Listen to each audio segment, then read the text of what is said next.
ganti hidup kami. Kau tebus kami Tuhan. Terima kasih Bapa. Terima kasih Tuhan. Haleluya.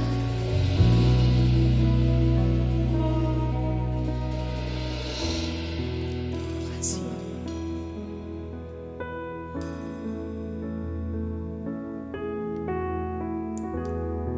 Ucap syukur Tuhan. Bersyukur kepada-Mu. Oleh kuasa Kau telah tebus dosaku, kekudusan-Mu melingkupiku,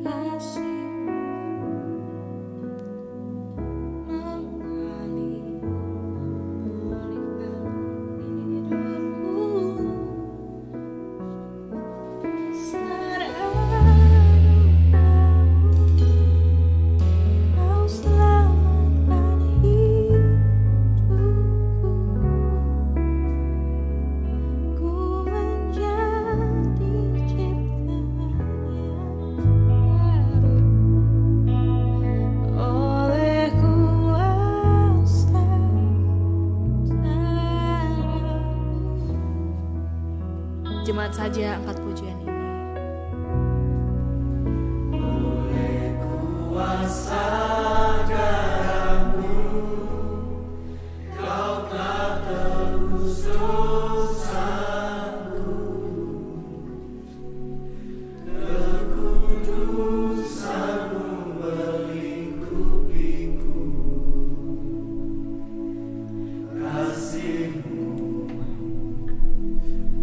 mengalir memulihkan hidupku.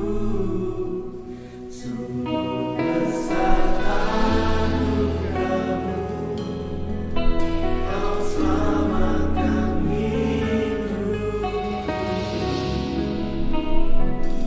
Ku menjadi ciptaan yang baru oleh kuasa darah-Mu.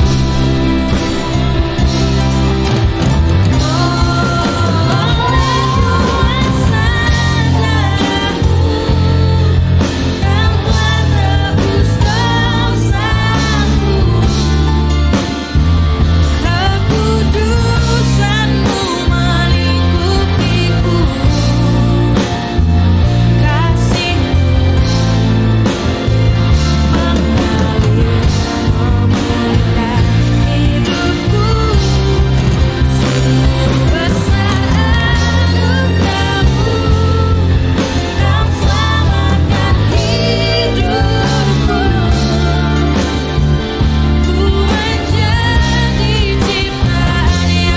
angkat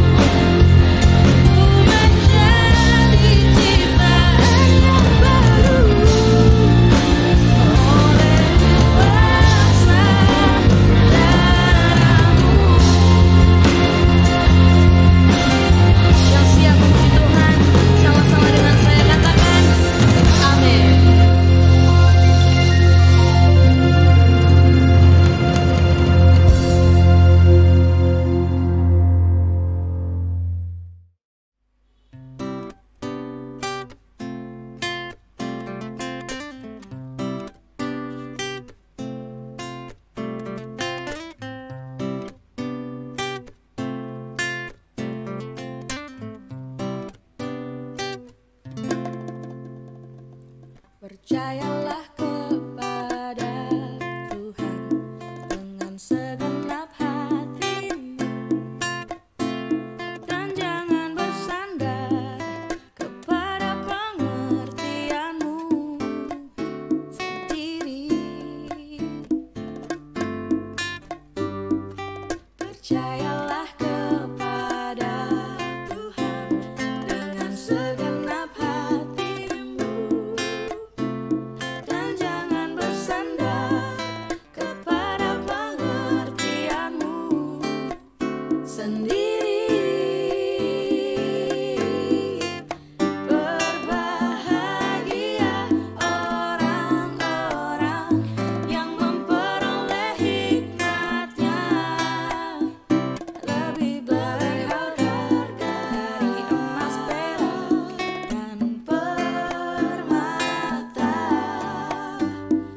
umur panjang di tangan kananmu, kekayaan hormat di tangan kiri, jalan-jalan penuh damai sejahtera senantiasa.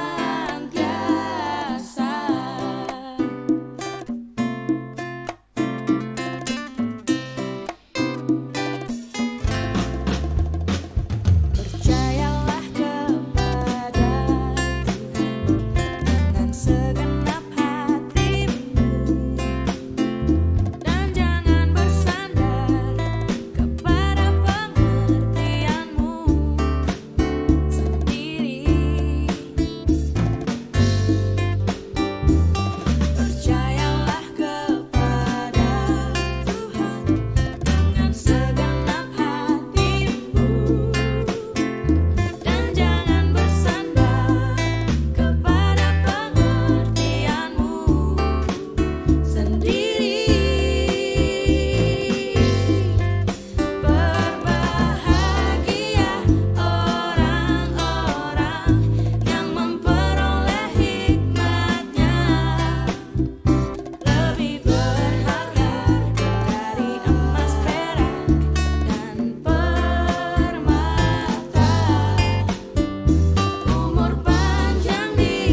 Jemaat Tuhan yang dilimpahi dengan kemurahan, anugerah dan kasih Tuhan.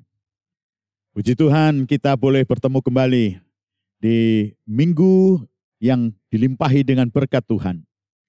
Kita ada di rangkaian hari setelah Tuhan Yesus naik ke sorga. Penggenapan akan janji Tuhan di mana Roh Kudus itu dicurahkan bagi jemaatnya. Dan kalau minggu ini kita ada di hari yang ketiga, kita akan memasuki sepanjang 7 hari ke depan, menjelang hari Pentakosta. Mari bersama-sama kita mau membuka hati kita, dan kita mau mengizinkan segala limpah berkat yang datang dari sorga yang Tuhan sediakan buat kita, kiranya boleh dicurahkan atas setiap hidup pribadi kita. Mari kita akan sama-sama tundukkan kepala, kita akan berdoa. Bapa di sorga, kami mengucap syukur untuk anugerah dan kemurahan-Mu. Kalau hari ini, di hari yang pertama minggu yang baru, di rangkaian hari di mana penggenapan firman-Mu, Roh Kudus dicurahkan atas jemaat-Mu.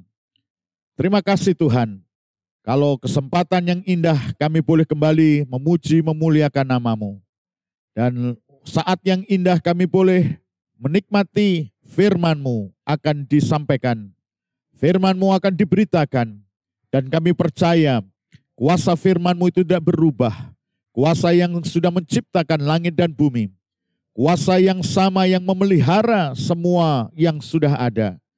Dan kuasa firman itu juga Tuhan yang akan memelihara kami, menuntun kami dan membawa kami kepada seluruh kesempurnaan.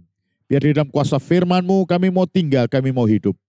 Urapi firman-Mu, urapi setiap kami. Supaya dalam kuat kuasa firman-Mu dan kuasa Roh Kudus-Mu, hidup kami boleh termeterai di dalam rencana dan kehendak-Mu sesuai firman-Mu. Di dalam berkat nama Tuhan Yesus, kami berdoa. Haleluya. Amin.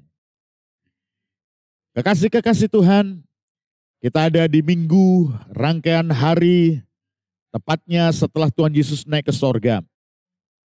Firman Tuhan memberikan sebuah informasi yang begitu akurat kepada kita, bahwa waktu Tuhan Yesus naik ke sorga, ada janji yang Tuhan sudah berikan kepada murid-muridnya. Kalau kita perhatikan dalam Kisah Para Rasul, pasal yang pertama, ayat yang ke-8 hingga ayat yang ke-11. Saya akan membacakan ayat firman Tuhan ini kepada jemaat kekasih Tuhan. Tetapi kamu akan menerima kuasa kalau Roh Kudus turun ke atas kamu. Dan kamu akan menjadi saksi-saksiku di Yerusalem dan di seluruh Yudea dan Samaria dan sampai ke ujung bumi. Sesudah ia mengatakan demikian, terangkatlah ia disaksikan oleh mereka, dan awan menutupnya dari pandangan mereka. Ketika mereka sedang menatap ke langit, waktu ia naik itu, tiba-tiba berdirilah 2 orang yang berpakaian putih dekat mereka, dan berkata kepada mereka, "Hai orang-orang Galilea, mengapakah kamu berdiri melihat ke langit? Yesus ini yang terangkat ke sorga meninggalkan kamu, akan datang kembali dengan cara yang sama seperti kamu melihat dia naik ke sorga." Ada 2 hal yang kita perlu perhatikan. Waktu Tuhan Yesus naik ke sorga, yang pertama Tuhan Yesus sendiri sampaikan kepada murid-muridnya, jangan kamu tinggalkan Yerusalem sebelum kamu menerima kuasa, sebelum kamu dipenuhi dengan kuasa. Dan kalau kamu telah menerima kuasa, yaitu Roh Kudus turun ke atas kamu, kamu akan menjadi saksiku di Yerusalem dan di seluruh Yudea dan Samaria dan sampai ke ujung bumi. Kekuatan kuasa Roh Kudus inilah yang dijanjikan Tuhan menjadi jaminan bagi kita, untuk kita jemaatnya akan dimampukan untuk kita hidup dengan kuasa, sebagaimana kuasa yang sama yang sudah membangkitkan Kristus dari antara orang mati. Kuasa yang sama Tuhan akan berikan kepada kita. Dengan kuasa itu, kita akan mengalami satu kemampuan ilahi yang datang dari sorga akan menolong kita dari segala keterbatasan kita. Segala ketidakmampuan kita itu tidak akan menjadi penghalang untuk Tuhan mau memakai kehidupan kita. Kalau Roh Kudus Allah itu tinggal dalam hidup kita, memenuhi kita, mendominasi kehidupan kita. Oleh sebab itu kekasih-kekasih Tuhan berbicara tentang kuasa Roh Kudus. Satu hal yang mutlak dalam kehidupan iman percaya kita untuk kita mencapai kesempurnaan. Tanpa kuasa Roh Kudus, kita tidak akan pernah mampu untuk kita bisa mengerti apa yang menjadi rencana dan kehendak Tuhan di dalam firman-Nya. Seperti murid-murid Tuhan, 3,5 tahun mereka bersama dengan Yesus. Tetapi toh mereka gagal untuk bisa mengerti apa yang menjadi maksud dan rencana Allah dalam setiap firman yang disampaikan. Tetapi waktu Roh Kudus dicurahkan atas kehidupan mereka, hidup mereka dipenuhi dengan kuasa Roh Kudus. Roh Kudus itulah yang memampukan mereka, membuka mata batin mereka, memberi pengertian ilahi pada akal budi mereka. Sehingga mereka mengerti firman Allah, sehingga mereka mengerti makna dan maksud ilahi dari setiap perkataan firman Allah. Demikian juga bagi kita. Untuk kita hidup di dalam kuasa Roh Kudus. Roh Kudus sudah dicurahkan atas kita. Roh Kudus sudah diberikan kepada gereja. Tetapi mari kita mau hidup di dalam kuasa Roh Kudus itu. Kita mau hidup di dalam kedaulatan kuasa Roh Kudus. Sebab dengan kuasa Roh Kudus itulah Tuhan akan membawa kita masuk di dalam pengalaman sebuah kehidupan Kristus Yesus. Itu makin nyata dan makin bertambah-tambah di dalam kehidupan kita. Kekasih-kekasih Tuhan, Roh Kudus itu kuasa yang diberikan kepada kita untuk kita mampu hidup, bertumbuh di dalam anugerah kemurahan Tuhan. Kalau kita mempelajari di dalam Kisah Para Rasul, bagaimana Kisah Para Rasul pasal yang kedua, waktu Roh Kudus itu dicurahkan, menggenapkan janji Tuhan. Gereja Tuhan dipenuhi dengan kuasa. Orang-orang percaya dipenuhi dengan kuasa. Untuk apa?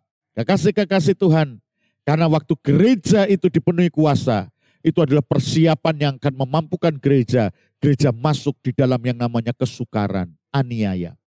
Yohanes pasal yang ke-15 ayat yang ke-16 memberitahukan kepada kita. Injil Yohanes pasal yang ke-15 ayat 16 hingga ayat yang ke-19. Bukan kamu yang memilih aku, tetapi akulah yang memilih kamu. Dan aku telah menetapkan kamu supaya kamu pergi dan menghasilkan buah. Dan buahmu itu tetap. Supaya apa yang kamu minta kepada Bapa dalam namaku diberikannya kepadamu. Inilah perintahku kepadamu. Kasihilah seorang akan yang lain. Jikalau dunia membenci kamu, ingatlah bahwa ia telah lebih dahulu membenci aku daripada kamu. Sekiranya kamu dari dunia, tentulah dunia mengasihi kamu sebagai miliknya. Tetapi karena kamu bukan dari dunia, melainkan aku yang telah memilih kamu dari dunia, sebab itulah dunia membenci kamu. Kuasa Roh Kudus diberikan kepada kita untuk kita mampu hidup di tengah dunia yang membenci kita. Kisah Para Rasul pasal yang kedua bagian terakhir dan pasal yang ketiga bagaimana menjelaskan gereja waktu mereka mengalami kuasa Roh Kudus, aniaya itu telah menanti mereka. Kesukaran dan penderitaan telah menanti mereka. Kekasih-kekasih Tuhan, kesukaran aniaya itu adalah bagian penting dalam sebuah kehidupan iman kita untuk kita bertumbuh dan kita menjadi murni di dalam Tuhan. Tanpa kuasa Roh Kudus, kita tidak akan mampu untuk kita bisa bertahan di tengah yang namanya kesukaran, di tengah arus dunia yang coba menyeret kita, di tengah kehidupan duniawi, hedonisme. Tanpa kuasa Roh Kudus, kita tidak akan mampu untuk hidup kudus dan hidup benar. Untuk kita berbeda dengan dunia ini, untuk kita tidak menjadi sama dengan dunia ini. Sebab firman Tuhan mengatakan, kita bukan datang dari dunia, tetapi Tuhan telah memilih kita dari dunia ini, supaya kita hidup, bertumbuh, berbuah, dan menghasilkan buah, supaya nama Bapa dimuliakan dalam kehidupan kita. Kekasih Tuhan, hal yang kedua yang perlu kita perhatikan, bahwa yang namanya kenaikan Tuhan Yesus waktu disaksikan oleh murid-murid Tuhan, dikatakan ada pesan dari malaikat di sorga yang menyampaikan sebuah pesan penting. Dikatakan bahwa waktu mereka menatap ke langit, tiba-tiba berdirilah dua orang berpakaian putih dekat mereka dan berkata kepada mereka, "Hai orang-orang Galilea, mengapakah kamu berdiri melihat ke langit? Yesus ini yang terangkat ke sorga, meninggalkan kamu, akan datang kembali dengan cara yang sama seperti kamu melihat dia naik ke sorga." Kekasih-kekasih Tuhan, sebagaimana Tuhan telah naik ke sorga, menyediakan tempat bagi kita di rumah Bapa di sorga. Dan kalau waktu yang sudah ditetapkan Tuhan itu tiba, dia akan datang untuk menjemput kita. Mari kita mau mempersiapkan hidup kita, untuk kita hidup benar, untuk kita hidup di dalam firman Allah. Dengan kuasa Roh Kudus itulah kita akan dimampukan untuk kita bukan saja mengerti kehendak Tuhan, kita bukan saja mengerti maksud dari setiap perkataan firman Tuhan, tapi dengan kuasa Roh Kudus Allah itulah kita akan dimampukan untuk kita hidup di dalam kuasa firman itu sendiri. Dan kekasih-kekasih Tuhan, firman Tuhan mengajarkan kepada kita, sebagaimana Tuhan naik ke sorga, menyediakan tempat bagi kita, dia akan kembali datang untuk menjemput kita, jemaatnya. Yang mau mempersiapkan hidup kudus, yang mau mempersiapkan hidup untuk hidup benar, sesuai dengan kehendak Allah di dalam firman-Nya. Untuk itu mari kekasih-kekasih Tuhan, di dalam hari-hari yang kita jalani, sekalipun kita ada di dalam kondisi yang saat ini memaksa kita, untuk segala keterbatasan itu ada membatasi gerak kita. Tetapi percayalah, bahwa apa yang sedang terjadi, Roh Kudus sedang bekerja dalam setiap pribadi kita. Berikanlah waktu dalam kehidupanmu. Kekasih-kekasih Tuhan, kalau hari-hari yang kita jalani, ya, kita di balik semua pandemi ini sebenarnya ada anugerah Tuhan untuk setiap kita, di dalam setiap pribadi kita. Mari kita mau belajar memberi waktu yang lebih untuk kita bisa berfungsi di dalam yang namanya mungkin rumah tangga kita. Ya, dengan pandemi ini kita punya banyak waktu untuk kita mengoreksi, mendandani, memberi waktu lebih. Baik itu di dalam rumah tangga kita. Kita bisa memberi waktu lebih untuk suami kita, istri kita, anak-anak kita. Yang mungkin selama ini kita disibukkan dengan tugas pekerjaan. Oh, masing-masing kita waktu kita habis dengan tugas tanggung jawab kita. Tetapi hari-hari ini kita mendapatkan anugerah punya waktu yang banyak untuk kita memiliki sebuah kualitas waktu bersama dengan keluarga kita. Bersama dengan anak-anak kita. Kita bisa berbenah mungkin selama ini rumah kita yang ya mungkin tidak sempat kita mendandani, kita mempersiapkan, kita mengatur rumah. Hari-hari kita punya waktu banyak, kita bisa mengatur rumah kita, membenahi semuanya. Tetapi di balik semuanya ini mari kita lakukan sebagai anugerah Tuhan untuk kita memberi yang terbaik yang kita bisa lakukan. Bukan untuk diri kita, tapi orang-orang yang kita kasih sekitar kita, bagaimana mereka bisa menikmati anugerah Tuhan melalui kehidupan kita. Apa yang terbaik yang bisa kita lakukan didorong oleh kasih Tuhan. Kita mau memberi, melayani, dan untuk semua orang yang ada di sekitar kita yang kita kasih. Tetapi di atas semuanya itu yang terpenting, mari kita memiliki waktu yang berkualitas dengan Tuhan. Jangan lewatkan satu hari tanpa engkau memberi waktumu berkualitas berpribadi dengan Tuhan. Karena Tuhan sedang berkemurahan untuk berperkara dengan kita. Tuhan sedang berkemurahan mau memberkati kita dengan berkat yang luar biasa. Yaitu kehidupan rohani kita yang akan mengalami terobosan-terobosan rohani. Tuhan memberikan kepada kita kuasa Roh Kudus supaya kita dikuduskan dan dimampukan hidup benar sesuai dengan firman Allah. Untuk itu kekasih-kekasih Tuhan, mari kita mau fokuskan hati dan hidup kita di hari-hari ke depan ini. Untuk kita mau membuka hati kita dan hidup kita lebih lebar lagi, memberi kesempatan kepada kuasa Roh Kudus dan firman Allah mendandani kehidupan kita.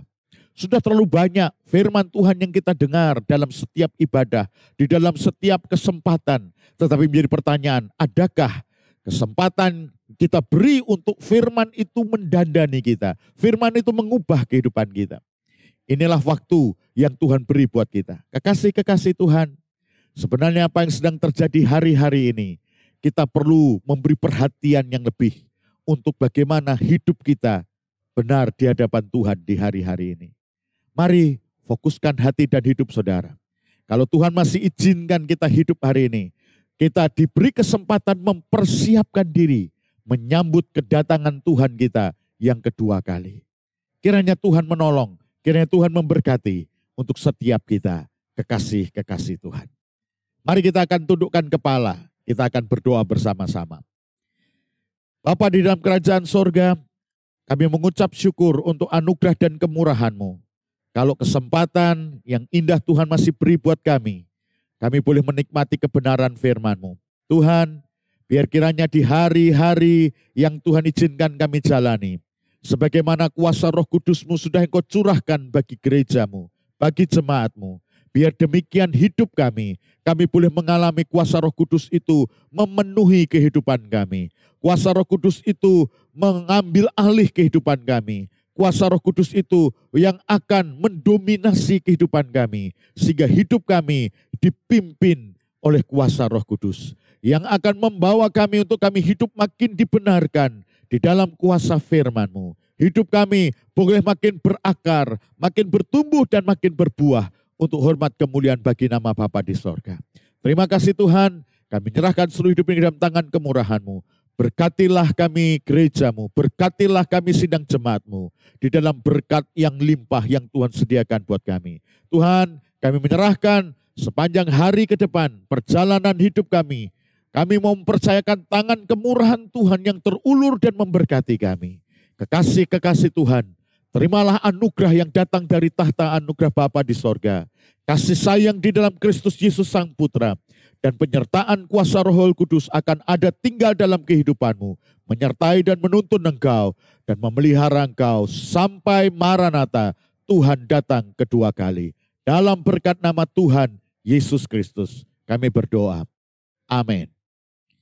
Tuhan memberkati kita semuanya.